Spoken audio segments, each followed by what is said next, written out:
Hi, this is Sherman Rowland. I'm going to show you how to install the spring on your HighTone 12 and HighTone 14 carriage. Okay, I don't have a saw here to demonstrate this on, but I have a carriage, and what you'll see is underneath here, there's 4 little blocks that pivot and allows you to hold the carriage to the rail.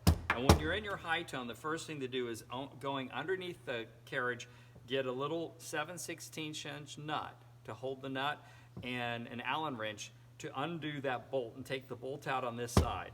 And then you want to pivot your handle all the way to the front so that it can actually clear the feed screw, and you're going to pivot the carriage up to the left so it'll be sitting on that left rail inside your saw.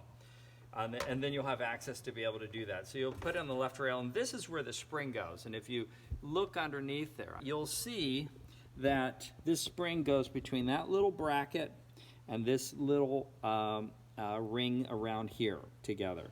So that's where the spring is attached there. And if this gets hyperextended, you can break the spring. It's pretty rare, but that can happen. Replacing the spring is pretty easy. I'm going to show you how you do that with a Phillips screwdriver. So you have your new spring.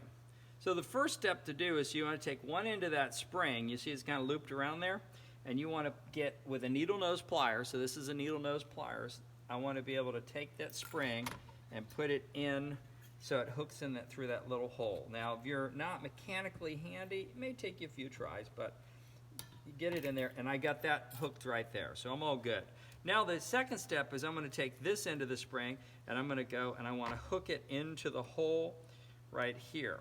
And so I'm taking the other end of the spring and I'm going to go and put it in to the hole on the bottom of my carriage. And I got to just turn it correctly so I can get at it. It's a little bit of pain in the ass, and I know it's a pain in the ass in the saw as well, but not terrible. And I hooked that spring there. So there my spring is attached.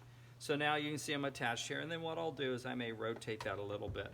But you can see my spring is holding right here, and that's all you need for being able to put that spring on there.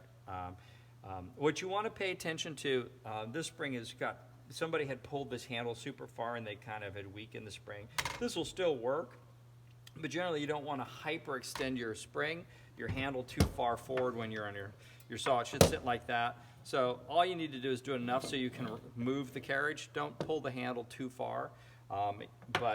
These springs are pretty durable. But that's the basic way of getting a spring put onto your HighTone carriage. When you go to put that roller block back in, after you replace your spring, there's a set screw on the top. Now, if you didn't loosen that, you shouldn't have to adjust it, but do refer to the video, and that's down in the body here, the video that shows you how to adjust your HighTone series carriage, because it's super easy to adjust it, and when your carriage is properly adjusted, your ability to have super smooth cuts really is improved, because you want to eliminate any movement of the carriage as you're cutting. So take a look at that video there. After you put your spring on, you put your roller block back in on the bottom. Fortunately, I don't have a unit to see here, so you've got to use your imagination a little bit on how those roller blocks come apart.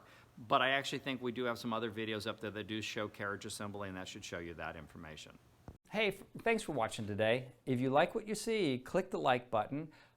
Subscribe if you want to get more videos like this, and down below in the description you'll find a link that goes to our website. It goes to also what we showed you today, more information about that, and leave comments. If there's things that you like, if there's things that you want us to do more on, if there's videos that you want us to shoot that we haven't shot, we're very open to that. We're really looking for ways to help you be successful in your endeavors with the tools and technologies that we create, as well as any other aspect of the hobby.